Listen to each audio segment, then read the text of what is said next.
तो यार पॉइंटर सी plus plus के सबसे कॉम्प्लेक्स टॉपिक्स में से एक है एंड यही रीज़न है कि मैंने इसे अपनी C plus plus tutorial for beginners की सीरीज़ में इंक्लूड नहीं करा था, क्योंकि मुझे पता था इस पर एक डेडिकेटेड वीडियो लगेगी। क्योंकि कई बार क्या होता है, लोग इसे स्किप कर देते हैं एंड जल्दी से देख लेते हैं, तो उनके फंडे आगे तक क्लियर नहीं रहते। एंड बहुत इंपॉर्टेंट है कि पॉइंटर्स आप शुरू से समझ लो, क्योंकि अगर आपने अभी सही से नहीं समझे तो ये बाद में भी आपके कॉन्सेप्ट्स क्लियर नहीं होंगे। तो इस वीडियो से मेरा एम यही है कि मैं बेसिक तरीके से बिल्कुल सिंपल भाषा में आपको पॉइंटर्स इतनी इजीली समझा दूं कि आपके जो बेसिक कॉन्सेप्ट्स हैं वो आगे तक क्लियर हो जाए। फिर आप पॉइंटर्स जब भी कोड देखोगे, इतने सारे यूनरी ऑपरेटर्स देखोगे, referencing, D referencing, pass by reference, pass by value, जब ये सब पढ़ोगे तब आपको कोई दिक्कत नहीं आएगी। तो सबसे पहले समझते हैं कि पॉइंटर्स होता क्या है। आपने अभी तक जितने भी वेरिएबल डिक्लेरेशन देखे होंगे वो कुछ ऐसे देखे होंगे कि int a is equal to 12। Int होता है एक डेटा टाइप, a होता है वेरिएबल का नाम एंड फिर ये वैल्यू। तो पॉइंटर क्या होता है? पॉइंटर एक स्पेशल डेटा टाइप होता है जो कि कुछ स्टोर करता है। वो कुछ क्या होता है? वो कोई वैल्यू नहीं होती, वो होता है एड्रेस। एड्रेस किसका? दूसरे वेरिएबल्स का। तो जो पॉइंटर होगा, जो यहाँ पे हम पॉइंटर अभी आगे बनाएंगे, वो स्टोर करेगा एड्रेस किसका? मान लो a का एड्रेस स्टोर करेगा।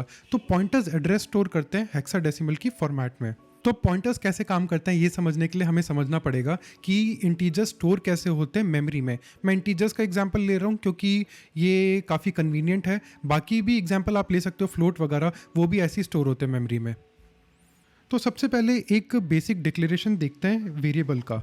वेरिएबल हम ऐसे डिक्लेयर करते हैं, int a is equal to 12। But क्या कंपाइलर भी इसे ऐसे समझता है या कंप्यूटर भी इसे ऐसे समझता है? बिल्कुल नहीं। कंप्यूटर क्या समझता है? बाइनरी। तो हम सबसे पहले इसको कन्वर्ट हमें करना पड़ेगा बाइनरी में, ताकि हम कंप्यूटर के लेवल पे जाके सोच सकें। तो 12 का बाइनरी होता है 1 1 0 0। ये 2 की पावर 0, ये 2 की पावर 1, ये 2 की पावर 2, ये 2 की पावर 3। तो 8 + 4 12 एंड 0 0। तो ये बाइनरी रिप्रेजेंटेशन हुआ। एंड ये अभी मैं नहीं बताऊंगा कि कैसे कन्वर्ट करते हैं, बहुत ईजी होता है, आप नेट पे देख सकते हो। एंड ये होते हैं 4 बिट्स। तो 4 बिट्स मिला के क्या बनाते हैं? 1 बाइट। तो ये 1 बाइट हुआ। लेकिन क्योंकि हमें पता है कि इंटीजर 4 बाइट्स में स्टोर होता है, तो हम इसमें अपेंड करते हैं बाकी के एक्स्ट्रा बाइट्स। तो हमें यहाँ पे कितने ज़ीरोज़ अपेंड करने पड़ेंगे? ये हमारा दूसरा बाइट हुआ, ये हुआ हमारा तीसरा बाइट, एंड फिर फाइनली 4 ज़ीरोज़ और। तो ये हुआ हमारा चौथा बाइट। इसको भी बाइट बना देते हैं, तो ये हमारा चौथा बाइट हुआ। तो ये हमारे 4 बाइट्स हो गए and this is how our 12 will be represented in memory. तो मान लेते हैं अगर ये हमारे रैम का रिप्रेजेंटेशन है, ये हमारी रैम है एंड इसमें एक एक बाइट के मेमोरी स्लॉट्स हैं। ये एक बाइट है एंड ये एक बाइट है, ये एक बाइट का मेमोरी स्लॉट है। तो ये जितने मेमोरी स्लॉट्स हैं इसमें एक एक बाइट स्टोर होगी। इसका एड्रेस है 150, इसका है 151, इसका है 152, इसका है 153 and so on and so fourth. तो जो हमारा इंटीजर स्टोर होगा उसका जो सबसे पहला बिट है, बाइट है, वो यहाँ स्टोर होगा, फिर अगला बाइट यहाँ स्टोर होगा, फिर अगला यहाँ एंड फिर उसके अगला यहाँ पे। तो ये जो 150 का एड्रेस है ये स्टोर होगा पॉइंटर में। तो पॉइंटर को अगर किसी वेरिएबल का एड्रेस स्टोर करना है तो वो उसके पहले बाइट का एड्रेस स्टोर कर लेता है। एंड क्योंकि पॉइंटर को पता होता है कि उसका वेरिएबल का टाइप क्या है, मान लो इंट का 4 टाइप है, तो वो आगे के जितने बिट्स हैं वो उतने बिट्स रीड कर लेता है। क्योंकि इंटीजर का 4 बाइट होता है तो वो आगे के 4 बाइट्स रीड कर लेगा। वहीं अगर वो पॉइंटर होता फ्लोट के लिए तो वो फ्लोट के 4 बाइट्स रीड कर लेता है। अगर डबल होता तो डबल के 8 बाइट्स रीड कर लेता। So this is how pointers work internally. अब मैं आपको दिखाता हूँ कि पॉइंटर्स डिक्लेयर कैसे करते हैं। तो पॉइंटर्स डिक्लेयर करने के लिए आपको लिखना है सबसे पहले पॉइंटर किस तरह के वेरिएबल को पॉइंट करेगा। तो वो करेगा इंट को पॉइंट एंड फिर एक एस्टेरिस्क या फिर स्टार या फिर यूनरी ऑपरेटर, कुछ भी कह सकते हो। एंड इसको नाम देते हैं हम इसको टेम्प इज इक्वल टू। अब इसमें हमें डालना है एक एड्रेस। तो वो एड्रेस कैसे डालेंगे? उसके लिए हम यूज़ करेंगे % का सिंबल एंड फिर किस वेरिएबल का एड्रेस? ए का address, A. So this is how you declare a pointer. अब एक इम्पॉर्टेंट बात, ये स्टार जो है इसके साथ चिपका रखा है, तो आप ये ऐसे भी लिख सकते हो, ये आप ऐसे भी लिख सकते हो। आपको कई जगह कोड ऐसे दिखेगा कि किसी में ऐसे लिख रखा है, किसी में बिल्कुल बीच में है, किसी में चिपका रखा है वेरिएबल के नाम से। तो ये तीनों सेम होते हैं, कोई फ़र्क नहीं पड़ता, आप कैसे भी यूज़ कर सकते हो। तो अब हो क्या रहा है, यहाँ पे हमने एक इंटीजर टाइप का पॉइंटर बनाया जो कि स्टोर करेगा एक इंटीजर टाइप के वेरिएबल का एड्रेस। तो अगर मैं इस टेम्प को यहाँ पे आपको प्रिंट करके दिखाऊँ तो एक हेक्साडेसिमल का एड्रेस प्रिंट हो जाना चाहिए यहाँ पे। तो आप ये देख सकते हो ये एक हेक्साडेसिमल का एड्रेस प्रिंट हो गया। इसको कन्वर्ट कर सकते हो आप बाइनरी में एंड अपने डेसिमल सिस्टम में, वो आपका अगर मन है तो कन्वर्ट कर सकते हो। बाकी अगर आपको इसकी वैल्यू प्रिंट करानी है, ये जो 12 है, तो आपको इसको डी रेफरेंस करना पड़ेगा। Technical name is D referencing. And D referencing कैसे करते हैं हम? स्टार से या फिर यूनरी ऑपरेटर से, तो या फिर इसको डी रेफरेंसिंग ऑपरेटर भी कहते हैं, काफ़ी नाम है। तो आप देखोगे कि यहाँ पे 12 प्रिंट हो गया। So this is how U D reference an operator. अब मैं आपको एक सिंपल प्रोग्राम दिखाता हूँ C++ का, एंड लेट्स ऑब्जर्व कि पॉइंटर्स यूजफुल कैसे होते हैं। तो ये है एक सिंपल C++ का प्रोग्राम। तो अब इस प्रोग्राम में हो क्या रहा है? सबसे पहले मैंने बनाया int age 10, int age underscore 2 12। तो ये दो इंटीजर वेरिएबल्स है जो आपके नॉर्मल वेरिएबल्स होते हैं एंड ये वैल्यू स्टोर करेंगे। उसके बाद मैंने बनाए दो पॉइंटर। तो ये फर्स्ट पॉइंटर है जो कि पॉइंट करेगा एंड स्टोर करेगा मेमोरी एड्रेस किसका? पहले वाले वेरिएबल का। एंड ये जो सेकंड पॉइंटर है ये स्टोर करेगा एड्रेस सेकंड वाले वेरिएबल का। तो फर्स्ट में एज का एड्रेस जाएगा एंड सेकंड में एज अंडरस्कोर 2 का। फिर मैंने क्या करा, इन दोनों पॉइंटर्स को प्रिंट कराया। तो अब फर्स्ट का जो एड्रेस है वो प्रिंट हो जाएगा जो फर्स्ट में एड्रेस स्टोर था, एंड जो सेकंड में एड्रेस स्टोर था वो प्रिंट हो जाएगा।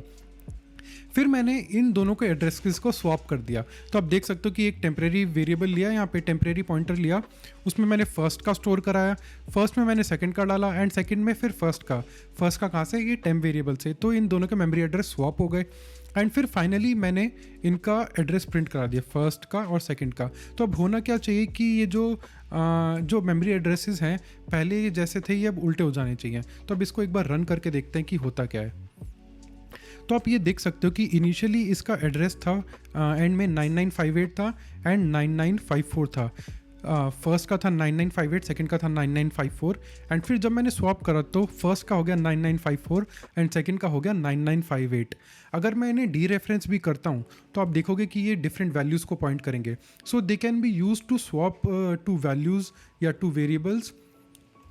तो अगर मैं इसको डी रेफरेंस करके प्रिंट करके दिखाऊं तो आप देखोगे कि पहले फर्स्ट वेरिएबल जो है वो 10 स्टोर कर रहा था एंड बाद में वो 12 स्टोर कर रहा है। तो they have swapped their places. तो अब एक बहुत इंपॉर्टेंट कॉन्सेप्ट के बारे में बात करने जा रहा हूँ, वो है पॉइंटर्स और एरेज को मिला के।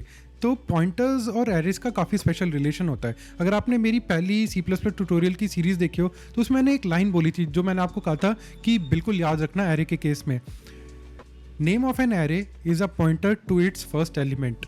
तो अगर यहाँ पे मैं एक एरे डिक्लेयर करूँ, ऐसे एरे डिक्लेयर करते हैं 1 2 3 4 एंड 5। तो यहाँ पे हमने एक डिक्लेयर करा एरे। तो जो ये टेम्प है, जो ये हमने TEMP लिखा है, it is a pointer to the first element of the array. And इसको प्रूव करने के लिए मैं आपको दिखाता हूँ। यहाँ पे अभी मैं प्रिंट करता हूँ टेम्प।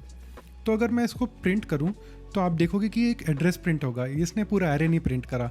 एंड अगर इसे डी रेफरेंस करें, वैल्यू को प्रिंट करने के लिए क्या करना है? डी रेफरेंस करेंगे स्टार से। तो अगर डी रेफरेंस करें तो देखते हैं क्या प्रिंट होगा। मेरे हिसाब से 1 प्रिंट होना चाहिए एंड 1 ही प्रिंट हुआ।